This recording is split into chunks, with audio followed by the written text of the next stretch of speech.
अस्सलाम वालेकुम, नमस्कार, आदाब। मैं हाजी इरफान, आप देख रहे हैं CNN टीवी न्यूज़।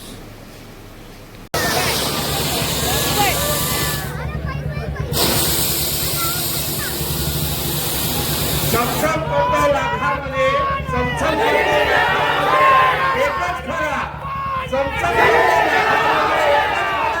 आणि आव्हाड साहेबच ह्या कलव्या मुकळ्यात कोयरू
सादिक भाई ऊपर आओ। तेरा बाप, उसका बाप है ये सादिक। मैं सवाल पूछना चाहता हूँ कि इस वार्ड के और इस एरिया के मालिक समझने वाले कुछ लोग, कहाँ थी तुम्हारी इंसानियत जब इसका बेटा मर गया? देखने को आएगा ये, देखने को। सादिक, मैं तेरे साथ कितने घंटे बैठा था?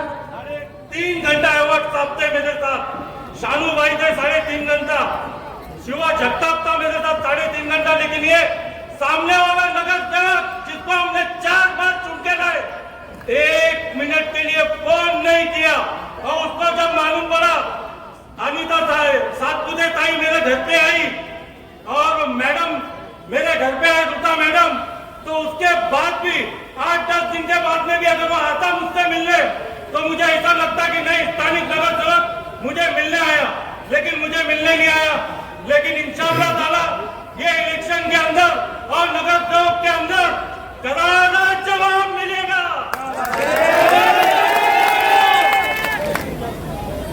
सम्राट नगर नाला, ये जो प्रमुख समस्या है, उसके लिए 12 करोड़ रुपए आए हैं। कितने? काम शुरू हो जाएगा। और बहुत सारी चीज गिनवानी है, लेकिन तुम्हारे और ऊपर का अपना गांव देवी, इनका जो रिश्ता है वो ये रास्ते से जुड़ा है। और चांद भाई ने बच्चे की मौत के बाद वो रास्ता बंद कर दिया सादिक। और चांद भाई चिल्लाते रहते हैं, साहब वो सादिक को समझाओ ना साहब, क्योंकि सब बेचारे औरतें उधर से ही चल के आती है नीचे। तो मैंने सादिक को समझाया और सादिक ने इंसानियत के नाते मुझे कहा है कि जब भी आप चाहो तब आना और उसको खोल देना, वरना मैं हाथ भी नहीं लगाने दूंगा किसको। तो ऐसा मर्द है, मालूम है। तो वो एक समस्या हट जाएगी। ऊपर एक पानी की टंकी बन रही है, वो जो टूटी हुई टंकी है वो फिर से बांध दी जाएगी और एरिया का पानी की समस्या हमेशा के लिए खत्म हो जाएगी। वो बांधने के लिए ज्यादा से ज्यादा 6 महीने लगेंगे। वो पाइपलाइन वो टंकी पास हो गई है। जैसे गांव देवी के लिए अपन 20 लाख लीटर की टंकी बनाएंगे, बराबर है ना? ऐसे इधर ऊपर 10 लाख लीटर की टंकी बनने वाली है, 10 से 20 लाख। ये ऊपर एक टंकी है ना, मालूम है? 15 लाख लीटर की एक टंकी है उधर। उसका पूरा रिनोवेशन करके वो टंकी लाके, उस टंकी में पानी लाके 15 लाख लीटर पूरे इस एरिया को सप्लाई होगा। मुझे लगता है आपकी पानी की जरूरत उसी से कम होगी। और जो हाल आपने निकाला है वो हमेशा के लिए खत्म हो जाएगा। बाकी और कुछ बोलने जैसा नहीं है। मेरी निशानी आपको मालूम हो गई होगी। क्या है मेरी निशानी? तो तो बस 1 नंबर का बटन दबाओ, तुतारी का बटन दबाओ और मुझे फिर से एक बार विधानसभा भेजो. नमस्कार, तुतारीचं बटन दाबा आणि परत एकदा मला विधानसभेत पाठवा, एवढंच आपल्याला सांगतो. आणि ज्या शहरामध्ये हिंदू मुसलमान गेले 50, 60, 70, 80 वर्ष एकत्र राहिलेत, आपण असाच भावाभावाचं, बहिणी बहिणीचं नातं कायम ठेवूया. हा देश ज्या गोष्टीसाठी ओळखला जातो तो आपलेपणासाठी, तो आपलेपणा एकत्र ठेवून या भूमीचा, या मोगऱ्याचा विकास करूया. एवढंच बोलतो, इथेच थांबतो. जय हिंद, जय महाराष्ट्र, जय भीम. खुदा हाफिज. नंबर उसके बाजू में आभार जितेंद्र सतीश, आभार साहब का फोटो और तुतारी बजाने वाला आदमी, तुरहा बजाने वाला आदमी, ये आपको साइन दिखेगा. उसके बाजू में जो बटन रहेगा वो आपको दबाना है. दबत है आगे लाइट, रेड कलर की लाइट आएगी और आपका वोट आवाड़ साहब को जाएगा. तो 1 नंबर आप ध्यान में रखिए और आवाड़ साहब को भारी से भारी वोटों से जिताइए. मैं हमारे विधानसभा अध्यक्ष शमीम खान साहब का स्वागत करती हूँ और मेरे भाई बाळा भाऊ गोटे, इनका भी मैं स्वागत करती हूँ. बाळा दादा स्टेजवर या. मुफ्ती अशरफ साहब जो हमारे बहुत अच्छे प्रवक्ता है और माइनॉरिटी के प्रदेश के पदाधिकारी है, मैं उनका भी स्वागत करती हूँ. मैं अपने वाला हूँ. हमारे जो मुसलमान भाई है उनको खास तौर से जाके उनको बोला जा रहा है, मस्जिद के इमाम को बोला जा रहा है, अपने वाला है, भाई है, कलमे वाला है. मैं हमारे प्रधान नशीन माँ बहनों को खास तौर से बताना चाहता हूँ, याद रखिए जब हजरत उमर रजी अल्लाह ताला का दौर था, और हजरत उमर रजी अल्लाह ताला कौन, अल्लाह के बाद कोई नबी होते तो अल्लाह के नबी सल्लल्लाहु अलैहि वसल्लम ने फौला के उमर होते. तो जब हजरत उमर रजी अल्लाह ताला का दौर था और उस दौर में नॉन मुसलमान और मुसलमान लोगों का फैसला जाता था, अमीरुल मोमिनीन थे वो. तो जब फैसला जाता था ना, तो हजरत उमर रजी अल्लाह ताला नॉन मुसलमान जो हमारे थे उनके हक में फैसला सुनाते थे, उनके फेवर में. तो कई साहबा खड़े हो जाते थे कि हजरत उमर ये क्या मामला है. सब साहब बोल रहे कि ये तो ईमान वाला है, ये कलमे वाला है, इसके हक में आपने फैसला सुना, खिलाफ फैसला सुनाया. तो हजरत उमर रज़ी अल्लाह ताला फरमाते थे कि जब फैसला हक और बातिल का हो, हक और बातिल का हो, तो फैसला हक के फेवर में सुनाना पड़ता है. ये नहीं देखा जाता कौन ईमान वाला है कौन गैर ईमान वाला. तो ये ध्यान रखिए, ये फैसले का वक्त है. फैसला क्या, फैसला ये है कि कुरान फरमा रहा है अल्लज़ीना आमनू आमिनू, ए ईमान वालों ईमान लाओ. ये जितने भी लोग आज उम्रा कोसा में घूम के बोल रहे हैं ना, मैं कलमे वालों में भाई हूं, मेरा वाला अपने वाला, जितेंद्र आवाड़ को वोट नहीं दीजिए, ऐसा कुरान साफ फरमाना है, ए ईमान वालों ईमान लाओ. मत ईमान क्या, पहला दर्जा, गलत को अपने हाथ से रोको. ताकत है तो क्या, जो गलत है उसे रोको. गलत क्या, आज बीजेपी गवर्नमेंट, इनकी अलायंस गवर्नमेंट जो जात के नाम पे लड़ा रही है, जो धर्म के नाम पे लड़ा रही है, मंदिर मस्जिद के नाम पे लड़ा रही है, मस्जिदों के उस पे नाम पे लड़ा रही है, तुम्हारे कास्ट और तुम्हारे पहनावे के नाम पे लड़ा रही है, तुम्हारे खाने पीने के नाम पे लड़ा रही है. यह है जुल्म. ईमान का पहला दर्जा, गलत है उसको हाथ से रोको. दूसरा दर्जा, गलत को मुंह से बोलो, यह गलत है. जैसे आज ये गवर्नमेंट हमको इस शहर में अमन पसंद लोगों को रहने के लिए तकलीफ दे रही है.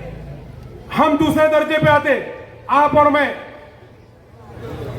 मुंह से बोले नहीं, ये बीजेपी और इनके अलायंस के पार्टनर है, इन्होंने गलत किया है, ये भाईचारा खत्म कर रहे, ये देश की एकता को तोड़ना चाहते, ये चाचाओं को नाम पूछ के मारते, ये दलितों को परेशान करते, ये पिछड़ों को परेशान करते, ये मस्जिद और मंदिरों के नाम पे वोट मांगते. दूसरा दर्जा.